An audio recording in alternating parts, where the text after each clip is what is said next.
Hello Athens, SB19.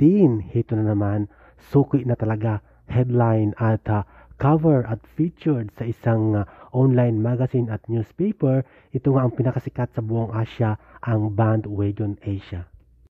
Matapos ang representation at performance na matagumpay ng SB19 sa Round Festival, ito nga ay Bandwagon Asia, featured SB19 at headline sila. Narito ang ilang articles.